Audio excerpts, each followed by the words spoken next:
Hello, my friends. I'm Dr. Jocelyn, a urologist and men's health specialist with 5 years of clinical experience. And today, I'm going to give you advice that most men never hear in their lifetime. This is the kind of conversation that might make you blush a little. But I promise you, it will change the way you think about intimacy, confidence, and even your health as a man. Before we dive in, do me a quick favor. Hit that like button, subscribe to the channel, and tell me in the comments where you're watching from. I love knowing how far this community reaches, whether it's a busy city apartment, a quiet retirement town, or somewhere in between. Now let's get into it. Here's the truth that nobody tells older men.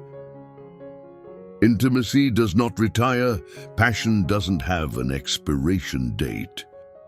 Yet I see too many men giving up, thinking they're too old for deeper connection, or worse, that their body is betraying them. But here's the myth we need to bust today. Problems in the bedroom are not always just age. Often they're linked to small, manageable habits, things you can change. Starting right now and today, we're going to explore one of those exact topics. Men ask me about all the time. Intimacy practices that feel taboo to discuss, but actually open the door to more trust, more pleasure, and better performance. I've spent the last 5 years as a urologist, helping men just like you, men in their 50s, 60s, 70s and beyond, reclaim confidence in their health and their intimate life. I can tell you this, the science is clear.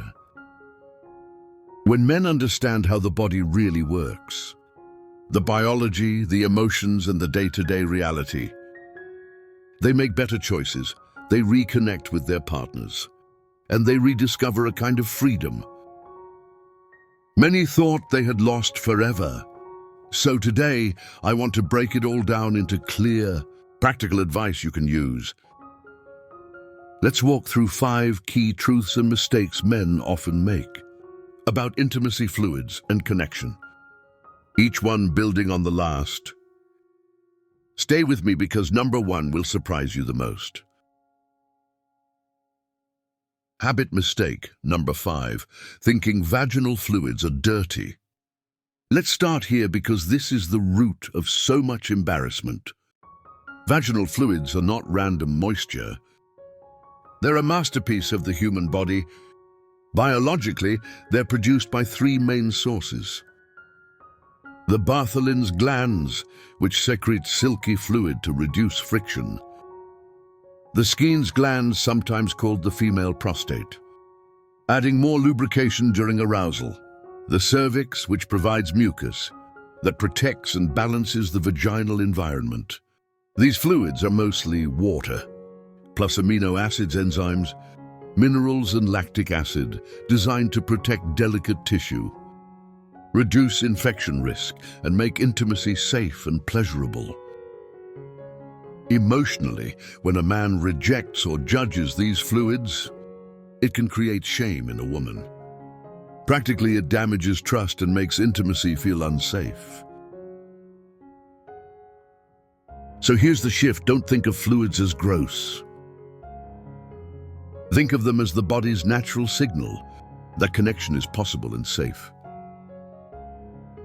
Habit mistake number 4, ignoring taste and smell. This is the number 1 private question men ask me. What about the taste or smell? Here's the biological truth. Fluids vary: diet, hydration hormones, stress, and even medications all change the profile. Pineapple, citrus, and hydration. Often fresher, lighter taste: garlic. Onions, alcohol, or coffee. Stronger edge hormones around ovulation. Fluids are neutral around menstruation. A faint metallic note after menopause. Fluids may be less abundant or slightly more acidic. Emotionally, here's what matters. Variation is normal. No 2 men smell the same after a workout. No two women taste the same either. Practically, if there's a sudden, unpleasant change with discomfort, it's usually a common treatable imbalance, like bacterial vaginosis or yeast infection. That's a doctor's visit, not a deal breaker. The mistake is turning normal variation into criticism. Gentlemen, acceptance is more arousing than judgment. Habit mistake number 3, overlooking safety. Now the big question is, it's safe to swallow fluids? The short answer for healthy couples, yes. Fluids are mostly water enzymes and protective compounds. In fact, they're biologically less risky than things we do without thinking, like kissing or sharing drinks. But here's the caution. Fluids can carry sexually transmitted infections, just like semen or blood chlamydia, gonorrhea, herpes, syphilis, trichomonas, HIV. The risk is higher if one partner has an active infection, and even more if the receiving partner has mouth sores, bleeding gums, or ulcers biologically. Risk exists emotionally. Honesty is the safeguard practically. The fix is simple: know your status. Test together and use barriers when needed. In new relationships, the mistake is assuming no symptoms means no risk. True intimacy comes with trust and transparency. Habit mistake number 2, staying silent out of embarrassment. I've seen couples lose connection not because of illness, but because of silence, a change in smell, a question about safety, a curiosity about trying oral intimacy. Left unspoken, it grows into shame. Biologically, the body is always changing. After menopause, after illness, even after a change in diet, fluids change too.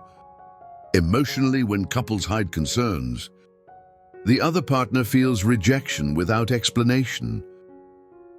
Practically, small issues go untreated. Intimacy becomes awkward, and partners pull away. The mistake is silence. The solution is communication with kindness, curiosity, and respect. Habit mistake number 1, forgetting the emotional power of acceptance. This, my friends, is the most powerful lesson. When a man embraces his partner fully, including her fluids, he communicates. I accept you completely. I trust you. I love every part of you. Biologically, that acceptance helps a woman relax, which deepens arousal and increases natural lubrication. Emotionally, it heals years of quiet shame women have carried about their bodies.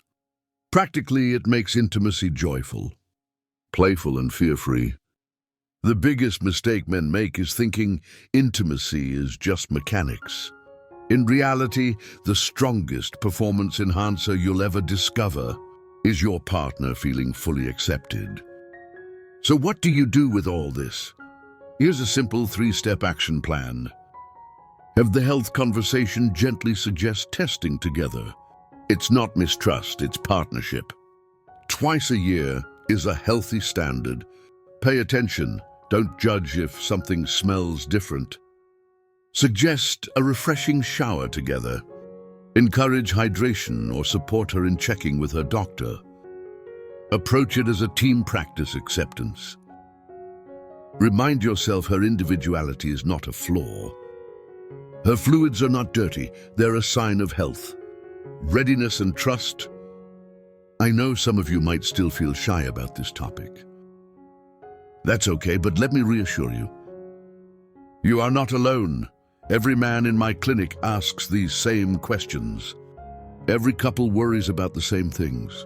And when they finally talk about it with honesty and care, their intimacy not only survives, it thrives. Remember, this safety does not kill romance. Safety builds trust, and trust makes passion last for decades. So, gentlemen, here's the final takeaway. Passion doesn't retire.